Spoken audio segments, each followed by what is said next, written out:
Hi, Abraham. Thank you for answering one of my questions. What is aging? Is any of it pre-programmed, or is it all thought-based? Is it a result of pinching off of connection to source? Well, you can look at it that way, but we do not, because there are seasons and cycles in everything that is living.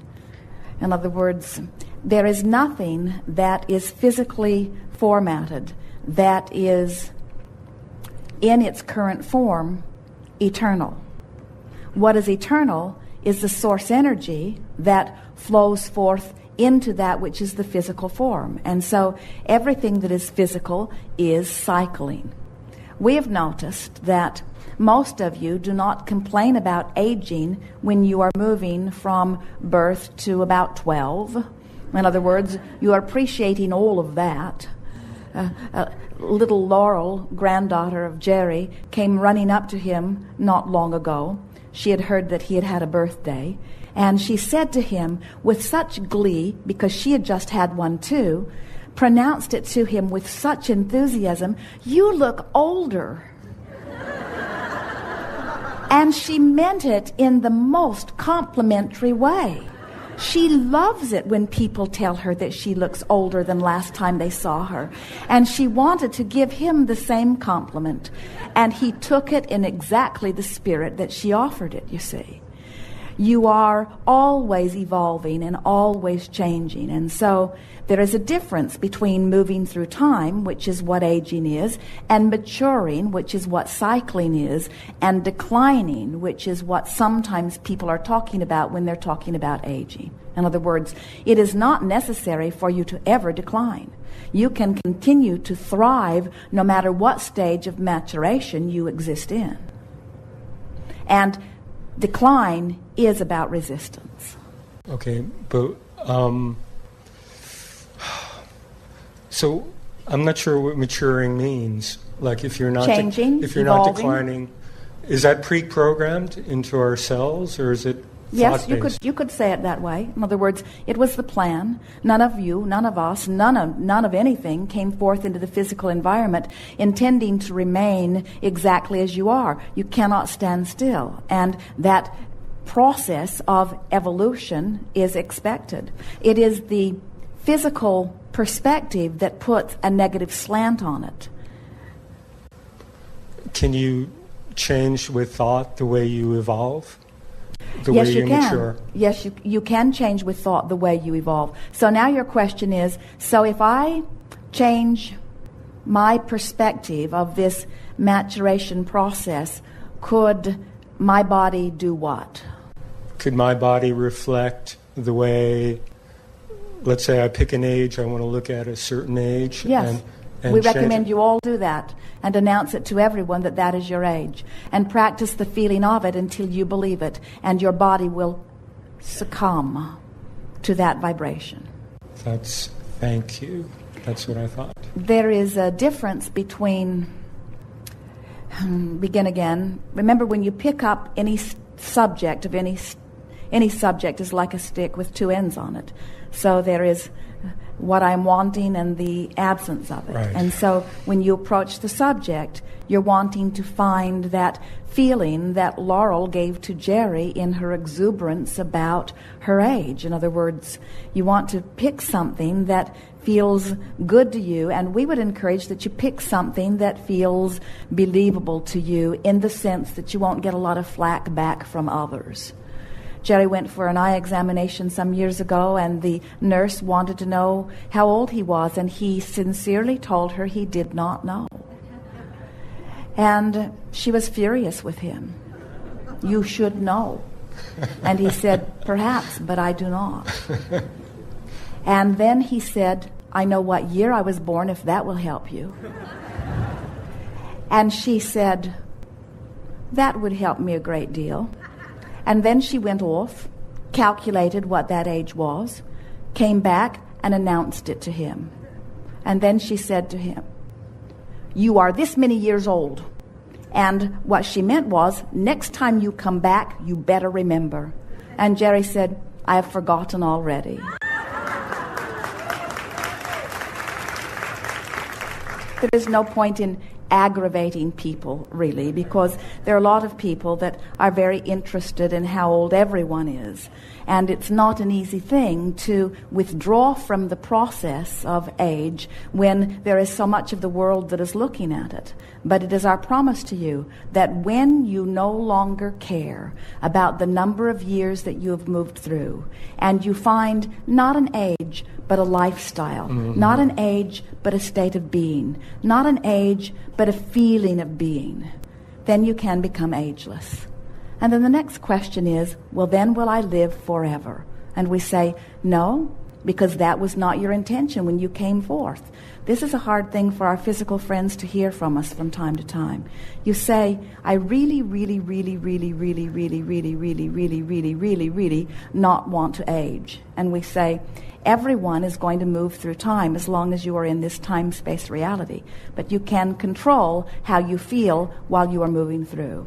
And then sometimes they will say, well, Abraham, when I'm finished with this physical experience, I do not want to come back again. So please tell everyone who is needing to know that I'm not coming back. Please let them know that I am finished with physical experience, that this is it for me. And we say, we will carry your message.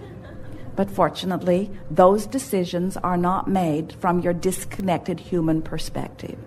Those decisions are always made from that empowered feeling of ecstatic ecstasy about the non-physical emerging into physical for another leading edge experience. And you don't say, I want, from your non-physical perspective, I want to go forth into a physical body and I want it not to change. You say, I want to go forth and have the natural physical process, and I intend to pay attention to the way I feel so that I can experience the optimum, delicious, interactive co-creation at every stage of my physical evolution. There is wonder and fabulous experience in every single age, you see, in every single perspective. If you had any idea how old you are old. Yes. You are very, very old. It's time to get over it. It's time to start pronouncing your age with pride. I am old. I am ancient. I am, as Esther says, older than dirt. And we say, not quite. Yes. One last question. Coming up here, I was reading the new Conversations with God book. Yes. And which I love, as well as Abraham. And I'm wondering, I'm trying to understand who this person, that Neil Donald Walsh or collective, is channeling that calls itself God. Is this just a voice of God, as Abraham is another voice of God? That's a good way of putting it. And everyone has access to that source energy. We call it source. We don't use the word God for the reason that when we say God, or when anyone does, it activates within you what you've already decided that is. And usually what's activated within you is different from what we know that to be. So we use other words in order to get you to align more easily with that which you really are. Even using the word God, though, we want you to understand that that which man calls God is source energy in the process of eternal evolution. And that man, woman, you are not worried about that, all the same. You come forth into this physical experience as that leading edge extension of that which God is. And as that leading edge extension, you are out here specifically having the nitty-gritty experience, which is taking that which you call God into an expanded experience too.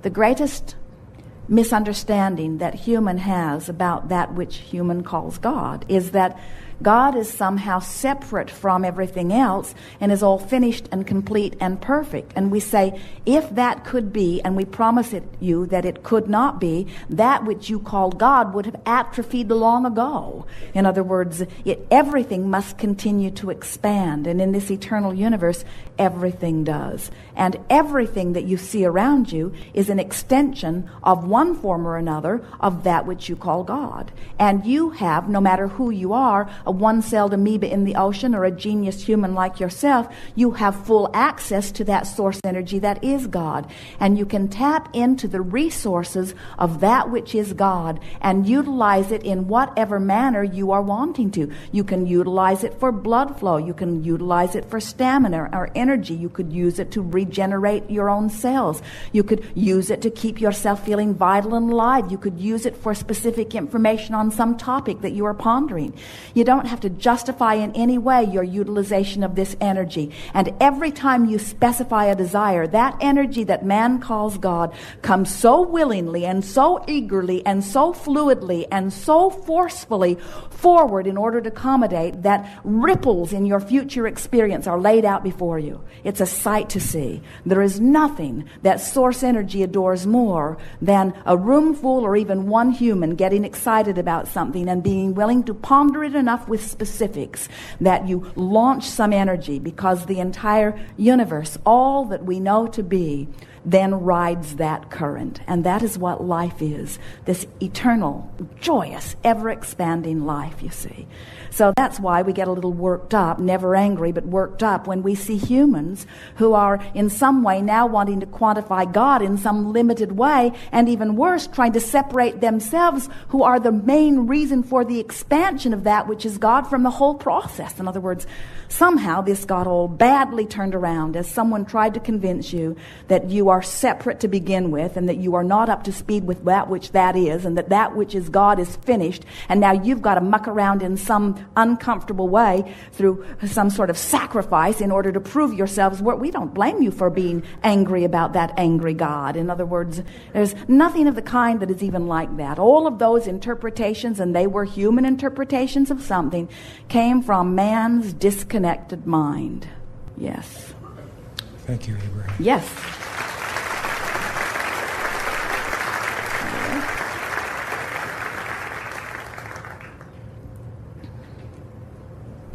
It is comforting, by the way, for many to visit with that which they believe is God. In other words, we do not disagree with the label at all or disapprove of it in any way. Someone said to us one day, "Abraham, I've come to so many of your gatherings and I never hear you speak of God, and that is troubling to me." And we said, actually, we speak of nothing else.